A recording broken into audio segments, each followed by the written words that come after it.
On m'a demandé de parler du sentiment de déréalisation. Ça vous est déjà arrivé justement qu'à un moment vous dites mais qu'est-ce qui se passe? C'est pas réel, je vis dans un film, voilà, ça vous est déjà arrivé? Ça nous est tous arrivé au moins une fois. Pourquoi et comment on peut expliquer cela? Pour comprendre cela, nous devons comprendre la médecine énergétique, la médecine quantique, cette médecine qui nous est transmise dans certaines civilisations, que ce soit la médecine chinoise, la médecine ayurvédique, et que comme quoi nous sommes justement un corps physique et des corps énergétiques. Comme ça, je vais pouvoir faire un petit schéma et on va expliquer de façon simple. Voilà, je vous ai fait un petit schéma. Donc pour comprendre l'homme quantique, parce que nous sommes corps physique et corps énergétique, nous allons représenter ici au centre la partie la plus condensée de l'être physique que nous sommes. Et nous avons autour de nous plusieurs corps énergétiques que l'on ne touche pas, que l'on ne palpe pas, mais que le premier corps qui s'appelle le corps éthérique peut être ressenti et peut être même pris en photo dans un effet spécial qu'on appelle l'effet Kirlian. Donc là, je n'ai pas de preuve à démontrer par rapport à ces corps énergétiques. Je vais juste vous expliquer pourquoi le phénomène de déréalisation.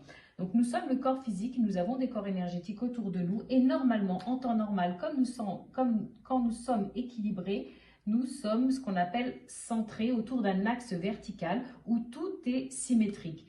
Il se produit au courant de la journée des interactions avec des personnes, avec des lieux, avec certains aliments, avec tout ce qui nous entoure, ce qui fait notre vie, qui vont perturber justement cet alignement-là. Et c'est ce qui va provoquer justement ces sensations de vertige sans être des vertiges, de ne pas se sentir bien, etc. C'est lorsqu'il y a un décalage entre ce corps physique et ces corps énergétiques.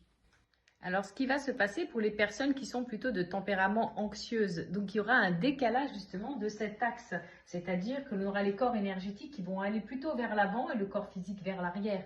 Et du coup, c'est ce qui va permettre et c'est ce qui va perturber en fait cette synchronicité, cet alignement. Et quand nous ne sommes pas alignés justement, eh ben, le corps a comme mécanisme de réflexe de provoquer de l'anxiété pour dire « Oh là, tu es pas aligné, pose-toi, réfléchis, respire, fais un exercice pour te retrouver centré. » De même que les personnes qui vivent dans le passé sont raccrochées à des énergies du passé, les corps énergétiques sont dans le passé, le corps physique dans le présent. Et à ce moment-là, vous verrez, et ça se remarque sur les personnes quand elles marchent, justement qu'on a l'impression qu'elles sont tirées vers l'arrière.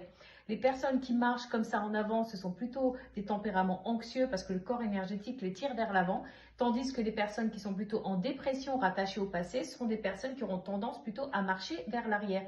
L'essentiel, ce serait d'essayer de rester toujours le long de cet axe vertical et le seul moyen, ça va être d'être dans le moment présent par la respiration, par la conscientisation et ça va éviter justement ces phénomènes de je suis dans le passé, je suis dans le présent, je ne suis pas véritablement là.